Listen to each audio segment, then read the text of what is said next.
So we'll just get started because we're all here, right? You all beat us here, in fact. So my name is Kung. I'm from Jobs with Justice. I'm the director there.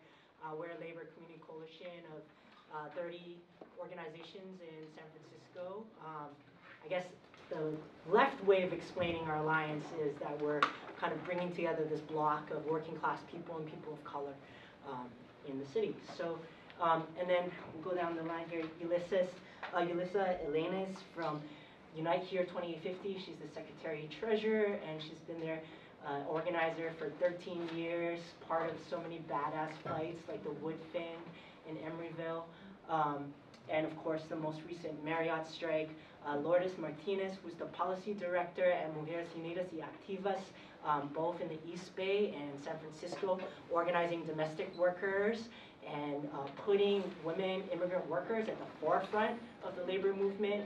And Saba Waheed was the research director at UCLA and is specializing in low-wage workers, like domestic workers, like taxi drivers, as well as bringing it to this new gig economy, and she'll be able to share more about that as well.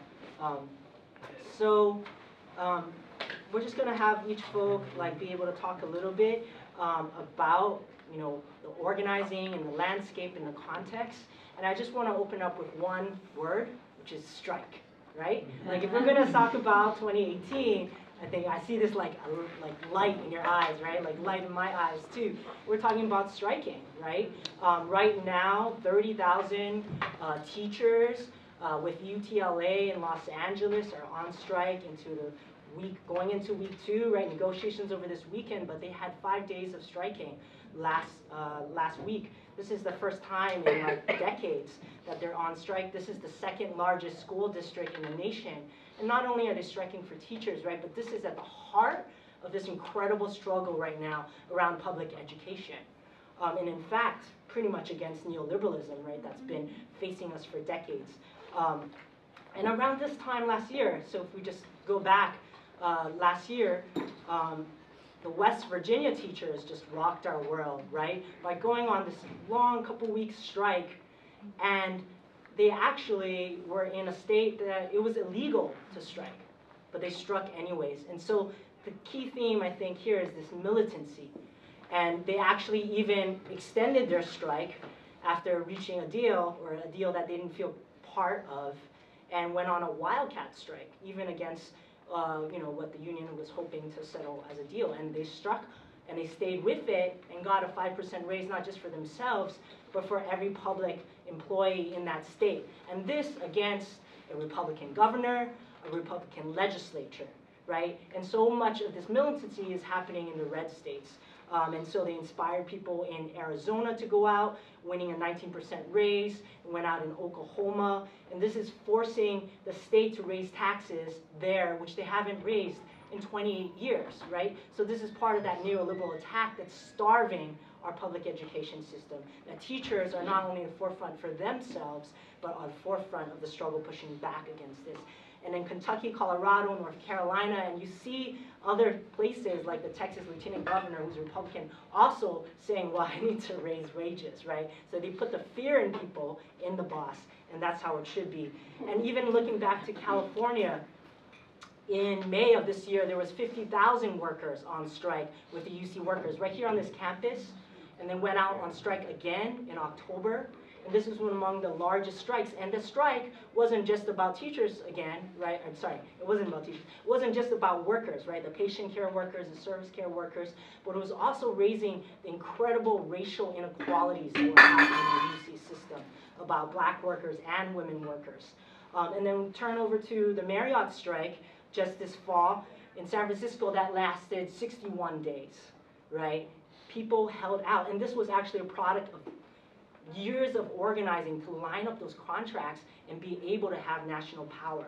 And then turning to some of the work of the National Domestic Workers, last year also there was a new Seattle Domestic Worker Bill of Rights that set wage standards and minimum wage for workers who have been never included in those rights, right? Winning rights that we never had before for a whole class of workers that had been excluded from labor protections. And then another thing to note was that, you know, some of the other characteristics of this teacher strike right now in LA is the kind of history it's bringing. So the history of organizing for those teachers who are of a generation that were pushing back against this anti-immigrant Prop 187. So there's the whole history of organizing that this is coming out of. And then there's also some of the challenges, right? Last year was also the decision, the Supreme Court case of Janus, ripping away some of the heart of the union power right now, where a third of public sector workers are union members, right? And overall, a very dismal state of organizing where there's only 10% of workers who are organized, and Janus is striking at the heart of that in the public sector. So we're going to kick it off by Saba to talk a little bit, too, about the challenges that we're all facing, as well as the excitement of the new organizing. Awesome. Thank you so much. Thank you for having me. I'm excited to be here with these panelists. So I'm Saba Waheed. I'm from the UCLA Labor Center. And I used to be here in the Bay Area. If you all remember the organization Data Center, I used to do research with them. I mean, building off of what Kung just laid out for us, thinking a little bit about some of the conditions that basically we're in an era of some of the most extreme income inequality and economic inequality and unrestrained capitalism. And this has been many decades in the making, and then there's a lot of conditions that have really set that up. And you know, that was a great opening, and Rachel's talk this morning was so inspiring in terms of like what we've been up against. And so work looks a particular way today. One of the first things is the fact that we have fewer companies. We have fewer and bigger companies, and they basically consolidated the market. And the best examples of this is, of course, Amazon and Walmart. You know, they're taking over our economy. And the smaller number of companies you have means that there is less competition, and it also means that they're taking away options for workers. You know, they say when Walmart enters a community, the wages around it go down. When they also put downward pressure along the supply chain that stocks, whether it's the online products or actually the in-store products, that there is like a that wages continue to go down across the board, not just within these companies. And that's a lot of power. And then on top of that, you have cities and states giving them tax breaks and subsidies without attaching any kind of, you know, labor, standards into those deals. And so it's just a way of like having just run away, you know, let these companies have a runaway into the market. So those are, you know, now we're talking about employees, but then there's a way where we're actually taking away even this concept of employee. And all the kind of different ways that work has become precarious, it's become outsourced, in the ways that you've seen work. Companies don't even have workers because they subcontract their work. They hire temporary workers. You have folks working in the informal sector, so they're not even kind of in the kind of main economy. Taking full-time jobs and turning them into multiple part-time jobs, really making work like doing the casualization of labor. And then you see that, you know, the versions of today where you have the gig workers, you know, working off of these platforms. You're practically making the worker invisible, and in the different ways that we're kind of erasing the workers. Companies are disavowing working conditions. It's another way to weaken labor unions. And then kind of within that is this idea of the independent contractor. And a lot of workforces are getting labeled as independent contractors, which means that they have no access to benefits and they have no recourse to labor protection. So they can't say anything about not getting paid minimum wage. They can't ask for breaks.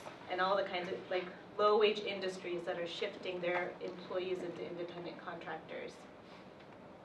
So, and all that does is that it basically shifts the risk of the work onto the worker. So you're carrying everything. You have to worry about your own benefits and your own health and your own working conditions, and you've basically been removed from even that relationship of sharing that with the employer or the company. And then, you know, we talked about, you know, Kung opened up with the Janus, and that's, you know, all the different mechanisms for really limiting union and labor power. And Janice is a great example. Like Kung said, a third of the public sector workforce is still unionized. In the private sector, that's less than 7%.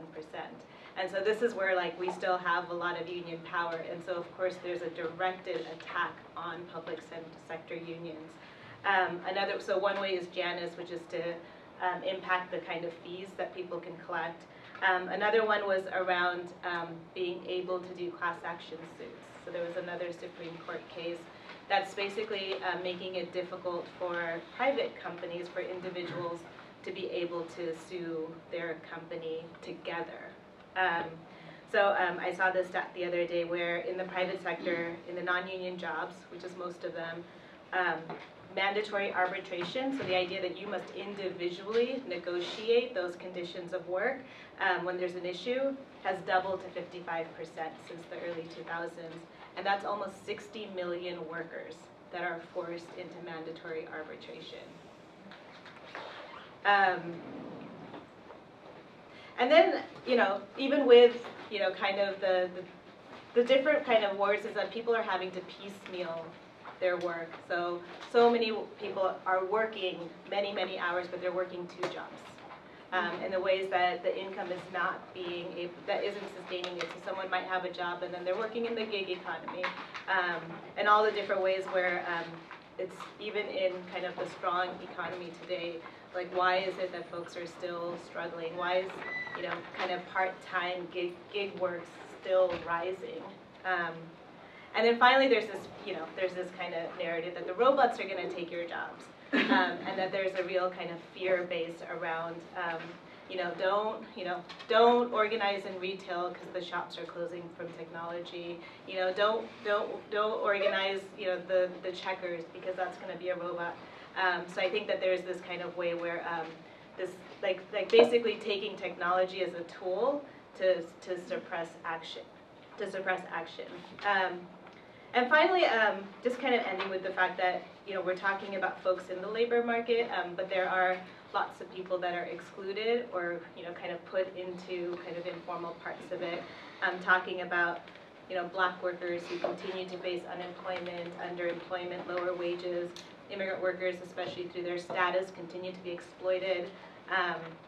Fast-growing fields are actually fields like healthcare and home care, which are largely jobs that women take, and then they are not in the narrative, and then often face low wages and poor working conditions, but those are not the jobs you hear. You hear about the blue-collar jobs, and the ones that are actually, in the service sector are the ones that are still some of the most exploited workforces.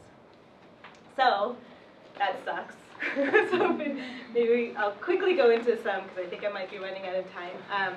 Some opportunities. So I've got my red for ed, and I've already talked about the UTLA strike, the teacher strike down in LA, and I have to say it was, I just came from there yesterday, and it's just so mind-blowing and inspiring.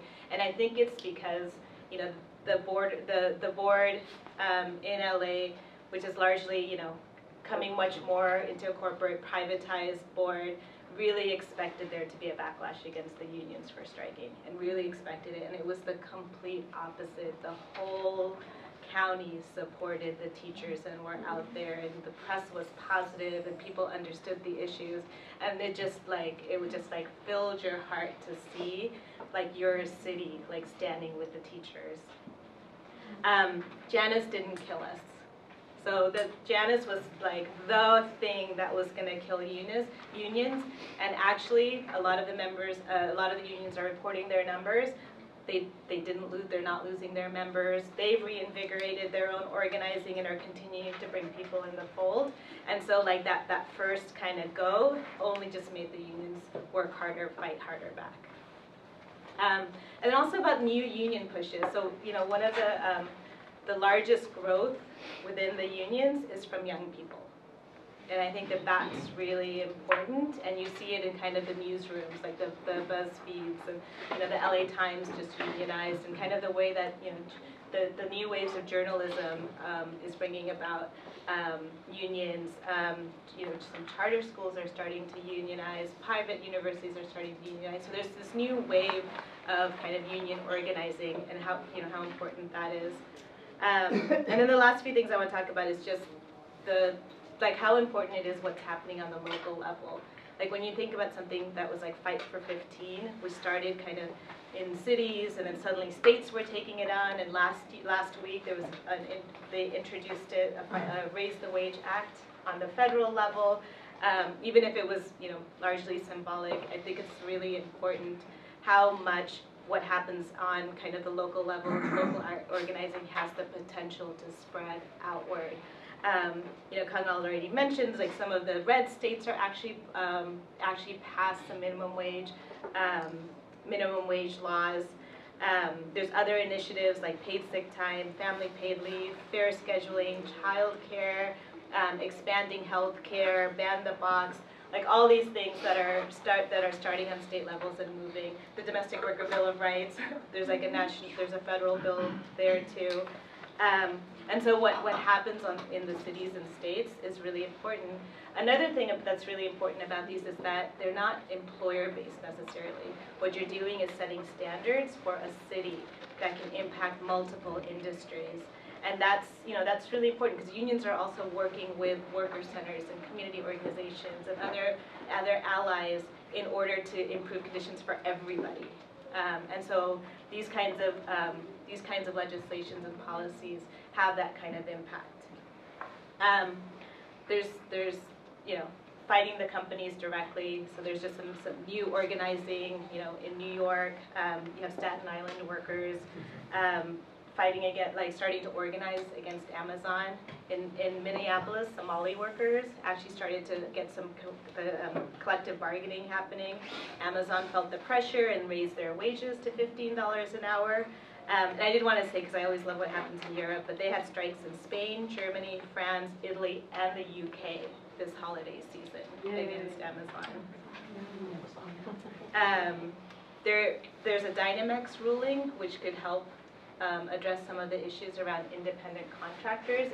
It's a Supreme Court California decision, which puts a more rigorous and direct definition of who is an independent contractor. I can tell you right now, Uber and Lyft is like in Sacramento trying to get their carve-outs, trying to get themselves preempted from that. And there's other companies that are working very quickly, but I think that's a really important case to watch, and especially as legislation is also getting developed around that. And then there's a joint employer ruling that happened through the National Labor Relations Act that puts companies who hire subcontractors responsible for the conditions that happen on the local levels. And so it's that even if you're franchising or putting it out, you are still responsible. There is also threats to that law that's happening right now. And then there's also stuff around the forced arbitration. So companies like Uber and Lyft have been called out around sexual harassment. So that's already gotten taken out of a lot of those contracts. But there's more push because people don't want to be forced into these arbitrations. And the Supreme Court actually put out a ruling last week that's letting port workers who are considered independent contractors that they can collectively participate in class actions. It's still narrow. It's still just for port workers, but it was kind of a big deal that this Supreme Court actually voted in favor of it. And so the last thing I'll say is just all these things are important. We want to think about some of the really the intersectional ideas that are happening, whether it's the Green New Deal, connecting jobs to climate change, thinking about housing because some of a company comes in, your housing prices go up. So what are some ways that whether it's looking at Prop 13 or just housing justice, rent control, those kinds of things. Immigration reform, racial justice, disability justice, making sure that when we're talking about these improvements and these positive policies, we're also making sure to keep an eye on who might still be excluded. So if you're not in the labor force, it doesn't matter if you get benefits.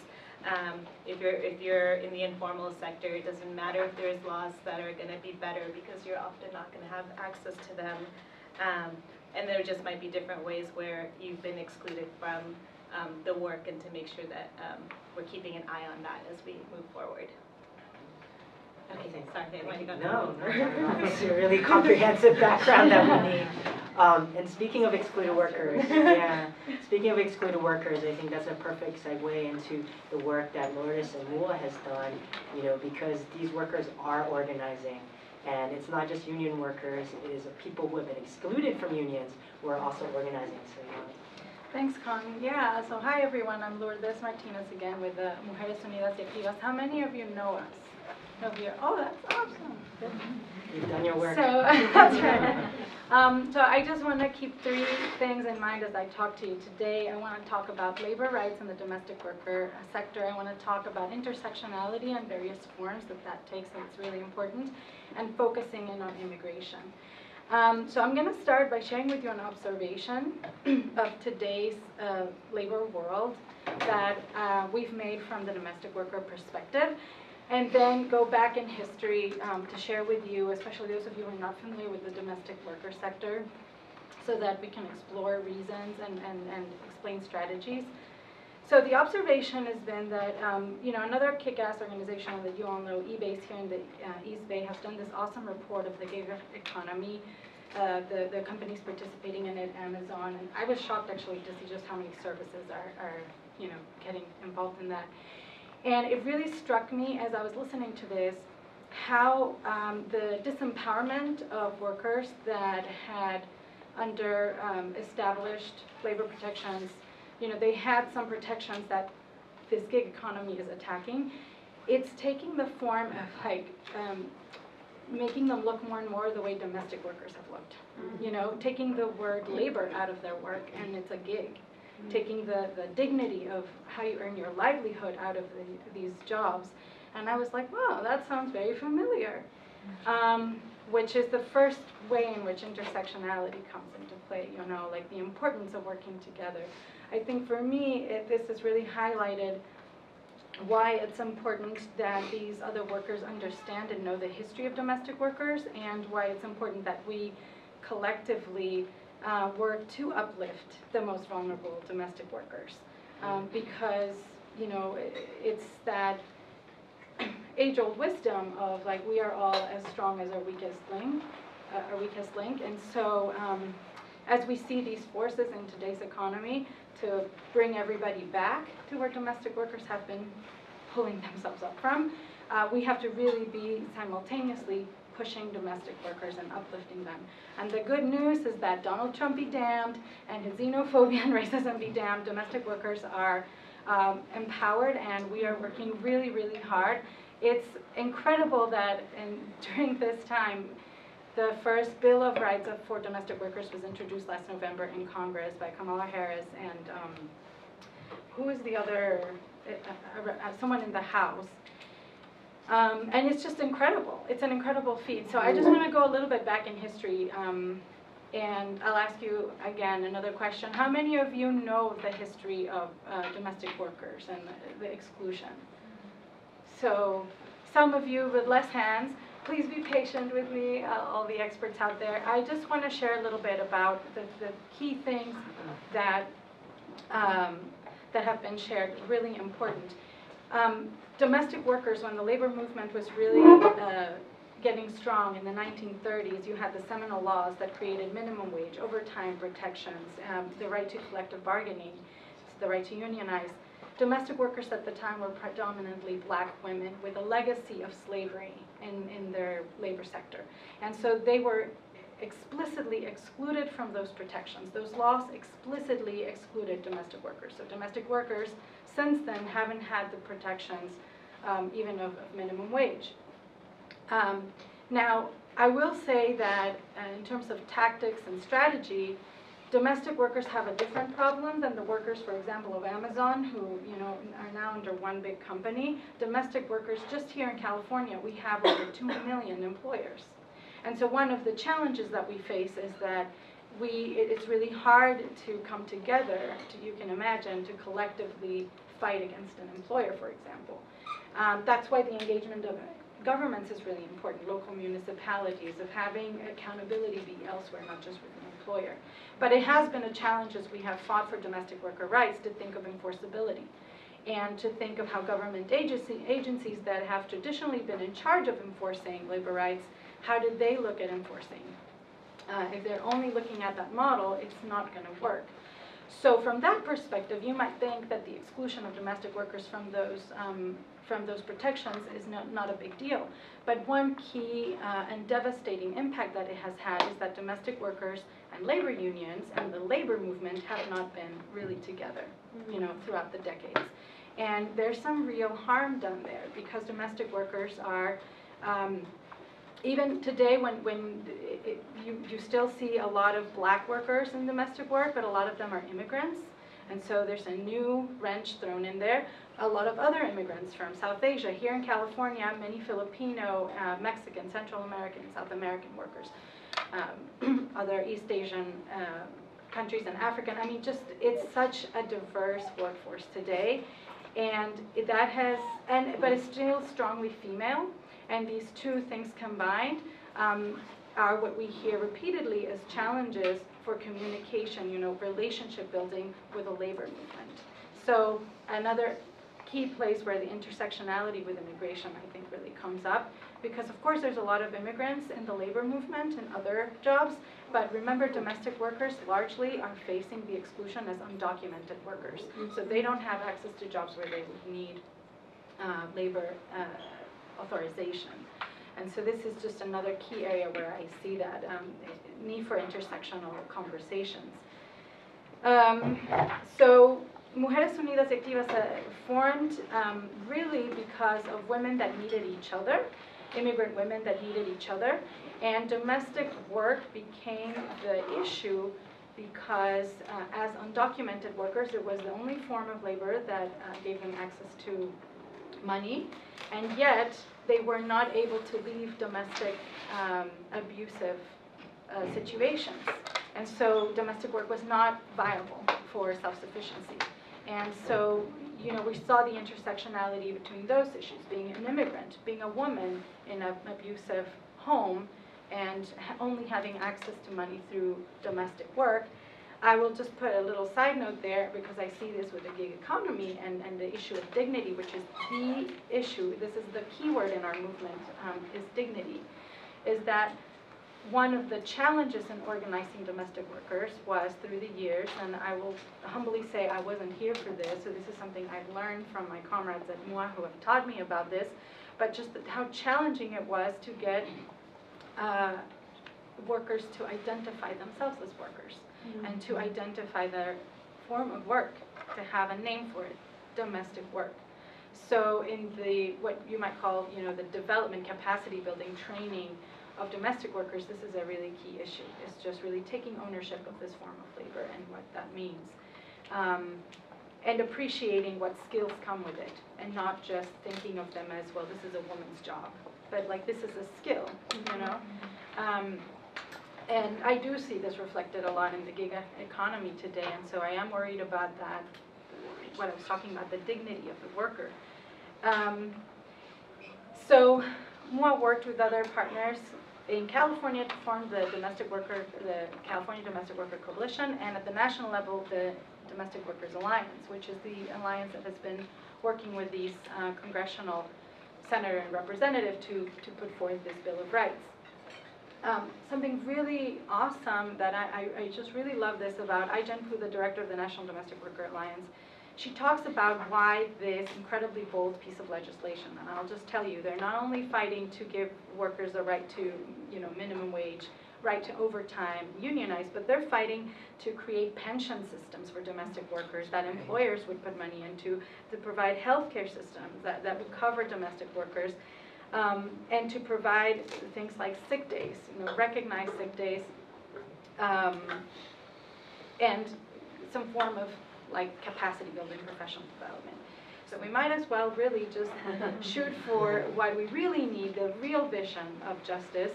And I think that ironically, this really turbulent, racist time is offering us an opportunity to do that, and really in an interesting turn of events. So the Bill of Rights Kung mentioned Seattle. There are 8 states that have passed this Bill of Rights, and they do cover different protections. Having something at the national level would, of course, be incredible. And just something else that I wanted to mention in intersectionality, I just wanted to give an example of the different ways in which we see this as a key issue for our movement. One is a form of intersectionality that has us working with employers. I'll mention a couple of groups that have been key. For example, here in California, advocates in the elderly, or for the rights of the elderly, or for families that are looking for long-term care for their aging family members, and people with disabilities, and advocates for people with disabilities. Also working families looking for childcare, affordable childcare, including nannies at home. This is a key alliance for domestic workers, and it has been challenging. And I'll just give you an example. Last year, after California passed the Domestic Worker Bill of Rights in 2016, we went back last year to Sacramento to ask for money to implement the Bill of Rights. And we faced some challenges. One, I hinted at, the Labor Commission of California said 2 things. They said, one, there's not enough evidence, like empirical evidence, that these abuses happen.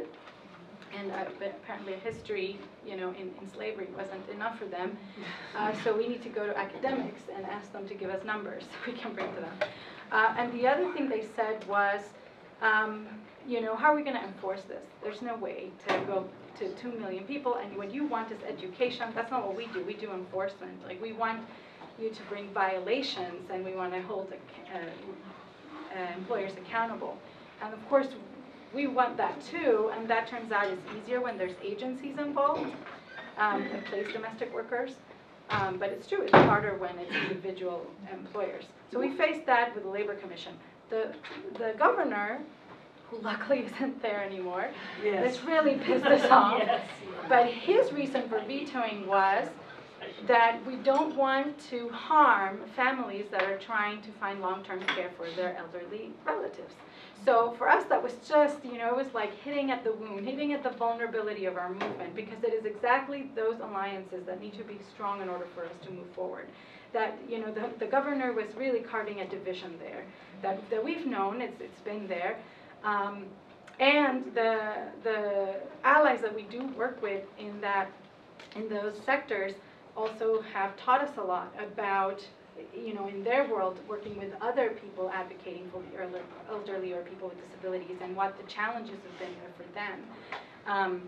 So that's been very interesting, and it's just really an important piece of intersectionality. Another important thing, and I always love to share this, if some of you have heard me talk about this, it's just I really like to share how when we come together at NDWA, the National Alliance, it's like a mini UN. We have interpreters in 5 languages, everybody's got their headset, and so, people who speak Farsi can speak Farsi, people who I don't know if Farsi is one of the languages, I shouldn't just be assuming. But, people who speak Tagalog, people who speak Spanish, and we're able to communicate, and that is so important. It is impossible to build a movement if you cannot talk to each other. And I think that I don't see this language access or language justice really conversation enough. I think it's just something we really have to talk about in the labor movement as well, about how we create these relationships among workers that come from different cultures. So that's another form of intersectionality that is really big for us, is how to work with, because at MUA, as those of you who know us, we are predominantly Spanish-speaking Latina immigrants, although we're creating a program for indigenous mom speakers now. But so this is key for us to participate in anything, is language justice. So I see that, working with people from all over the world. And then the last thing I'll say, because I have to say it, it wouldn't be right to represent immigrant women without saying this, which is that we have to fight for lawful status for undocumented immigrants. This is just one of the basic labor rights, I think, of our century, is the immigration status of a worker. Because as much as we can do, and we do workshops to educate workers on the fact that their labor rights do not depend on their immigration status, that they have these rights as workers regardless of their immigration status.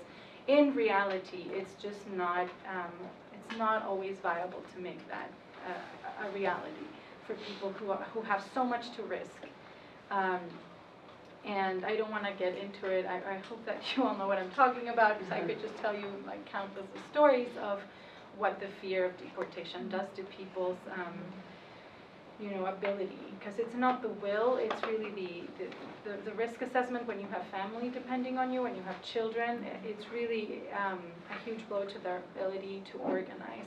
And after Donald Trump, it was such a wicked thing that happened, that we won the Bill of Rights in California 2 months before Donald Trump was elected. And we went from being the most powerful, uplifted group of women at MUA to being, to struggle to survive. There was a lot of infighting, disappointments, and you can imagine what it was like to, as a human, to be going through Donald Trump's election and his anti-immigrant rhetoric, but then to have disagreements about how we're going to move forward with our Bill of Rights.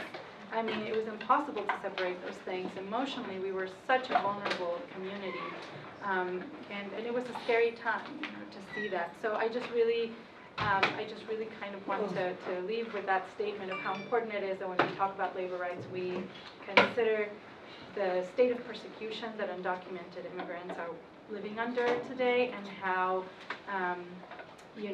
how that complicates their ability to be in a movement for labor rights. And I hope we get into it more. Well, I think right here, Yulisa, we'll get into it more. Of course, like the cute example of Woodfin and how the employer used people's immigration status against them, but then that turned into a huge battle that encompassed workers' rights and immigrant rights. And of course, your base and who your people are as 2850 members, as Unite Here members, and what's that like?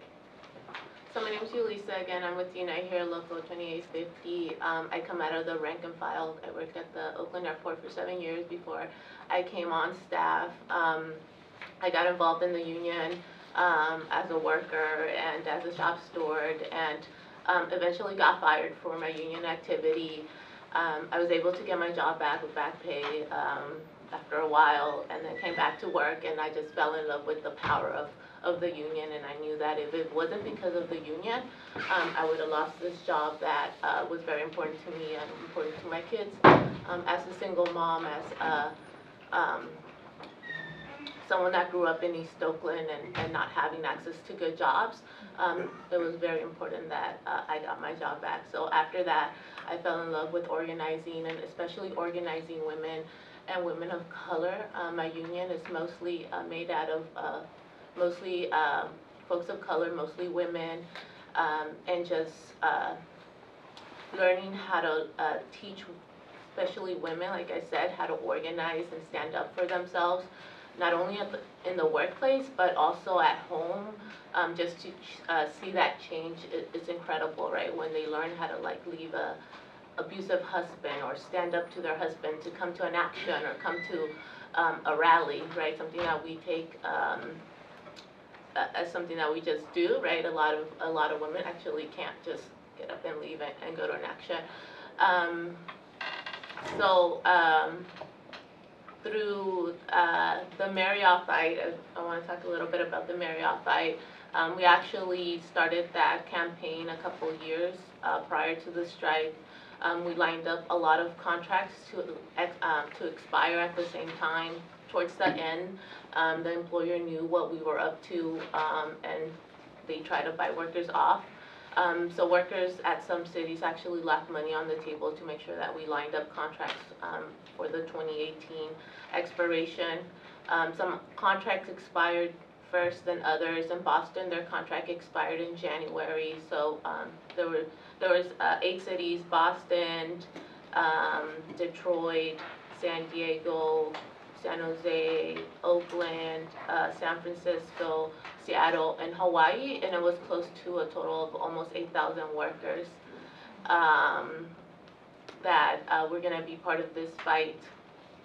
So Boston went out first, and then later on it was San Francisco, and then San Jose, then Oakland, and then it was Detroit, then San Diego, and then Hawaii. Hawaii was the local that had the most members, almost close to 3,000 workers in all different Marriott hotels. So when we decided to take this fight on, we knew that it wasn't going to be an easy fight, but we knew that it was going to be a necessary fight. Marriott had just merged with another hotel company called Starwood, and became the biggest hotel company in the world, making record profits of last year was $6 billion in profit. Meanwhile, workers in these cities have to work 2-3 jobs just to pay rent, right? That's where we came up with our slogan for the whole campaign, which was "One job should be enough." On the national level, we had national proposals for all the locals, and then also local proposals. Some of the national proposals were protections for women, the panic button through negotiations. Marriott came out before we settled this piece and said that they were going to implement panic buttons for all housekeepers, rights for women to be able to breastfeed, accommodations during pregnancy. A lot of the times women would be forced to go on maternity leave before they were ready because the company would not accommodate their room quota. Most housekeepers clean in a union hotel around 15 rooms. So when you're pregnant, it's really hard to clean 15 rooms. And obvious other women protections where there's a lot of there's a lot of things that could happen when workers, especially women, are alone in a hotel room with guests. And a lot of women don't complain, and the reason that they don't complain is because the company tells them that the guest is first, and if they feel that if they complain, then the guest will say, well, actually she approached me, and would flip it, and then they would lose their jobs. So protections for women in the rooms, or workers that did room service that would bring food to the room, was very important. We proposed a ban for guests that actually sexually harassed housekeepers, where they would be banned from the hotel for 10 years. Sometimes how the employer deals with this situation when it comes up when women are actually brave enough to go report it is that they send another housekeeper to go with the housekeeper to go clean as a team, or they are sent to another floor. But that also means that now some other woman is going to be exposed or be forced to go to that room. So now they actually have to tell them that this person is staying in the hotel. We also had language on the national table for automation. We worry a lot about automation, especially in the hotels, in the front desk, where folks are just checking in a touch screen. There's robots that bring food to the rooms now. So there's a lot of automation that we know are happening. Marriott and Hilton actually have a room of the future in Washington, D.C., where they invest millions of dollars each year to figure out how do they automate a lot of the hotel jobs. And the other piece that we are fighting for was Green Choice, which is a program that guests participate in.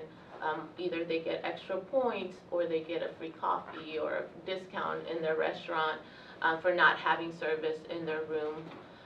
So sometimes when a guest leaves, it'll be 2, 3, 4 days, it depends, without service in the room. And when a housekeeper goes to clean the rooms, they're extremely dirty, and they don't get extra time. They only get the 30 minutes to finish cleaning the room. And obviously the guest also needs towels to have their trash thrown out, and they don't get any credit for that. That's just them being nice with the guests.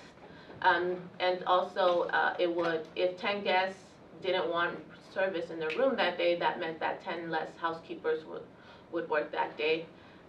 So that was some of the national proposals that we had on the table. On the local, here in Oakland, we were asking for some of the highest wages that we've ever asked for, also to make sure that the health care was protected. The workers, a lot of the workers who work in the hotels are because of the benefits. And the company was proposing for workers to pay $302 a month for family health insurance from $25 that they pay now to $102. So living here in the Bay Area with the cost of living, $300 monthly was almost going to be impossible for workers. So workers decided to fight, right? We lined up the strike votes to be on the same week here in the Bay Area because we worked with San Francisco and San Jose all together to make sure that we went on strike. Unfortunately, we weren't able to go on strike in Oakland the same time that San Francisco and San Jose were, but we were able to go on strike the following day.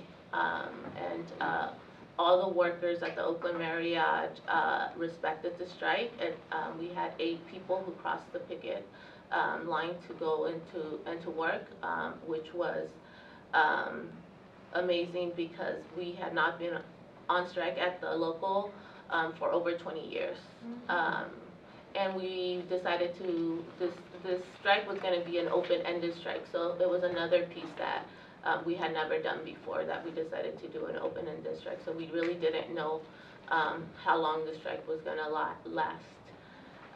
In Oakland, it lasted 29 days.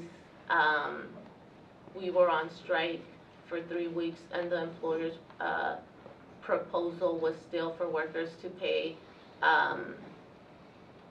around $250 for family health insurance. So we thought the fight was going to go longer than what it did, which was the 29 days. On the last week, we were the first city to settle, the strategy around that was to have the little cities, which was Oakland, San Jose, Detroit, and San Diego, which was just a 1 hotel city.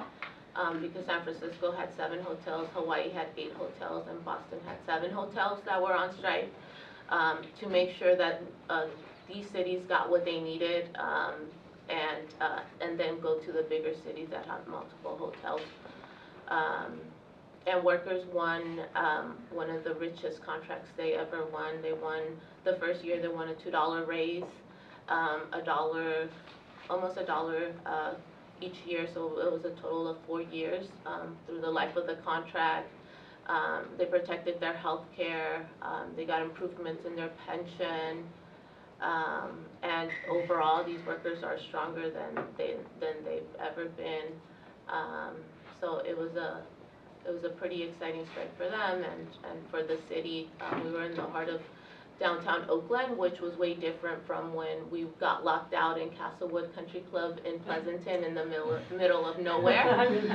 We had no support. So it was a totally different feel, right? It was we had a lot of community support, a lot of unions, a lot of community who just stopped by and drop off food, water. We were able to get a lot of donations into our hardship fund to make sure that workers were able to withstand the strike. And the support that we got, I didn't expect to get that type of support, especially sometimes other workers think that workers ask for too much when they go on strike, but when I would tell folks how much or what we were asking for, they would say, oh, that's it. You should be asking for more. So the support that we got was just amazing, and yeah. Impressive victory, you know. So I have 2 questions for the panel, and then I'll turn it over to folks in this classroom to also participate. So one is, you know, I'm really struck by the conversation in terms of, like, this is not just a movement of workers, right? The movement of a working class, and in particular, a working class of women of color who are facing sexual harassment, who are facing fear and exploitation because of their immigration status, and who are otherwise hyper-exploited in the economy because of their position. So I guess one thing is, not only members facing all this and bringing these issues into part of the labor movement, but I'm also curious for yourselves as leaders who are women of color, your members who are leaders of women of color, what is it about the leadership of women of color that offers any kind of change in our labor movement, or is a way of, showing what kind of leadership we need in the labor movement? Is there anything particular that strikes you about what you're witnessing from the leadership of your members or yourself that you think is really important for our labor movement? Anybody want to jump in? Well, it's a really tough question. I feel like I could, but there is something that jumps out at me, which is, especially because at MOA we talk a lot about this distinction between workers that can unionize and domestic workers. I think that there is something, talking about the Supreme Court and all of these attacks on labor, there is something special about the fact that undocumented immigrant women of color have not had these protections. So they're kind of starting a little bit with a clean slate in terms of their vision of what to fight for, instead of coming from a place of fear of losing something you already have. And I think that the boldness of that is something that we really need right now. Coming at it from a perspective of envisioning a future with possibility, rather than already this expectation that you're going to have to compromise, and in order to protect what little you've gotten, or so I think that's something special that women of color can offer, is that the lack of leadership in the past from women of color means that they come with really a lot of fresh vision. You don't have to. You can move on. You felt like you needed to comment. I think women of color, I felt blessed to work in a local where we're one of maybe 3 locals from Unite here that actually are all women of color who are in leadership and who are all moms. So I think when our members look at us, they see that we're badass and that we kick the boss's ass all the time in negotiations on the shop floor, and that also inspires them to want to get involved and want to learn how to organize. During the strike, when we were in strike, in the middle of the strike, we were also working with eBase to pass Measure Z in Oakland, which is a hotel, what do you call it, a hotel law, I guess, that protects housekeepers, also with panic buttons and some other things that we were fighting on the national table. But the housekeepers were very inspired from their fight and from with them being able to fight for sexual harassment protections, that they were really excited about Measure Z and being involved in helping pass Measure Z and talking to politicians about how important it was to have these type of protections for the non-union hotel workers in Oakland. I was just thinking about, especially with domestic workers in different workforces where women's labor is often they do a lot of unpaid labor or unseen or invisible labor. So it's really exciting to see women and women of color in leadership positions, and also changing the way that we think about work. Women providing emotional labor or doing a lot of unseen work, and so it's kind of changing that dynamic. And then also thinking of leadership as, and I think Black Lives Matter kind of put this out as leaderful movements, and so kind of not making it about the one persona, but really about the collective work that we put together. Another thing that seemed to cut across all of your comments was the question of gig work, right? Mm-hmm. And from domestic workers being kind of, I've heard it put as the original gig workers, right? To the question of automation, even in hotels with the touch screens and the robots delivering food, and having to fight for that in your contract is kind of a future vision of safeguarding what workers need as their livelihoods. And zooming out, I think people have talked about the robot apocalypse, right? And the worst predictions being okay, 1/3 of you all are now robots, right? And the rest of you are struggling to make it, right? Or, I think the more, supported predictions would be that, about 60% of jobs would have some of their tasks automated. So 60% of jobs would have a majority of their tasks automated. So it's not just that people will be replaced by robots, but there'll be a vast restructuring of work as we know it, right? So there's a lot of talk around the future of work. But I think Sarita Gupta, National Jobs with Justice, I think captures it when she's talking about, well, what we really need to talk about is the future of workers, right? It's not just the work, and it's about these, McKinsey or these analysts who are putting out a vision of work. We need to put out, as workers, what is our future, right? And have agency over that. It's not just automation is coming and we have to deal with it, but we actually are in charge of what technology is created and how it should be implemented. And that's the kind of democracy that we need, right? To actually have power and control. So thinking about the future of workers, I also like sci-fi, so maybe you guys could tell me a little story about what you see as the future of workers. It's one thing that you think that we need to do to get there.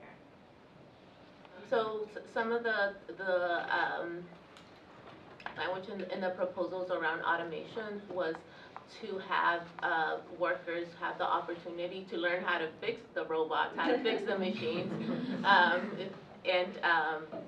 and have the employer pay for them to go to school to learn these skills to be able to do that. I think one of the future visions in this National Bill of Rights that we're going to be fighting for is envisioning domestic work,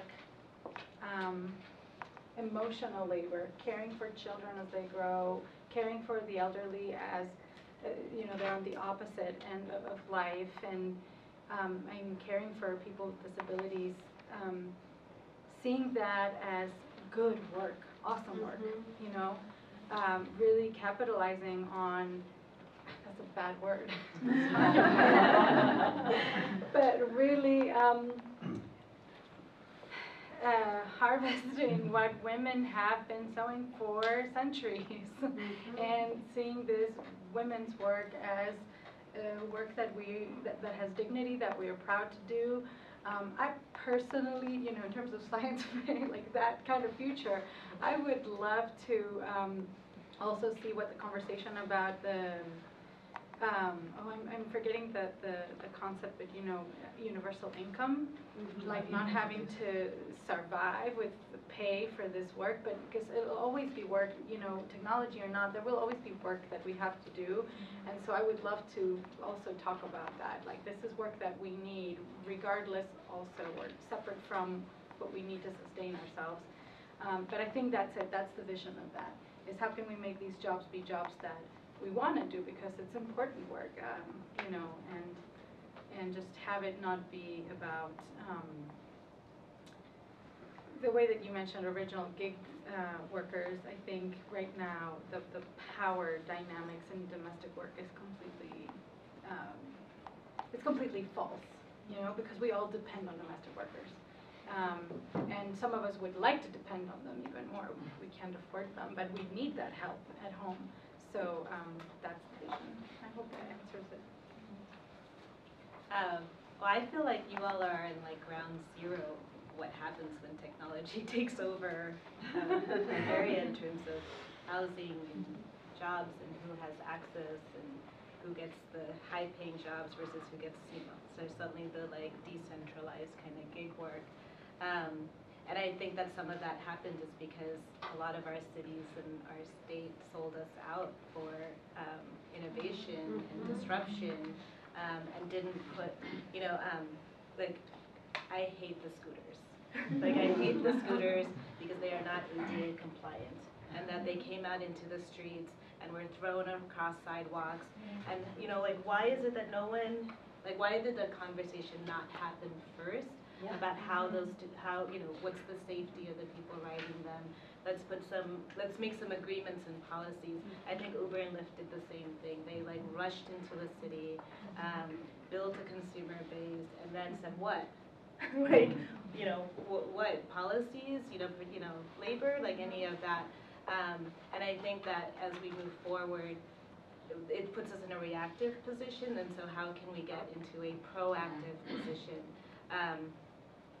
The models have already preemptively stopped to stop labor organizing because they're classifying, at the get-go they classified everybody as independent contractors, so you can't belong to a union, and you can't collect, they've already put the mandatory arbitrations in it, so you can't collectively basically talk about your rights.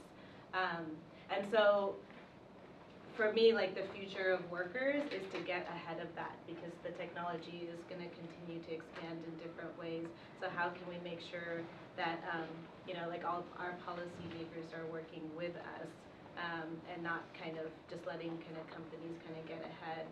And so how can we already put protections into place? How can we pull back some of the stuff that's already out there? And then, how can we think about, the technology in itself is not bad. Like, it's great to have an app that can connect you to drivers or domestic workers, but how can we use that as a tool for workers, rather than a tool for, capital and companies? And so really thinking about how to bring technology, using those forces for us. And then just remembering that certain jobs aren't, like home care is not going to get, I don't think it is, like there's certain jobs that are secure, so let's keep working on kind of making those good jobs. And some of the working conditions today, thinking about, those jobs and making sure that we're continuing to push for better conditions there. Thank you.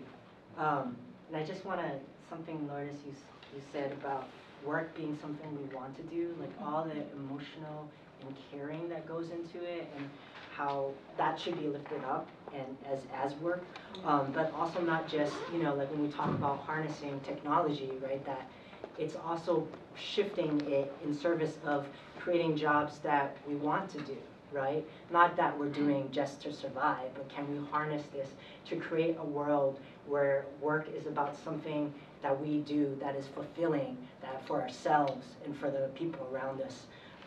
So again, can I just thank everybody here for sharing and being able to be so visionary.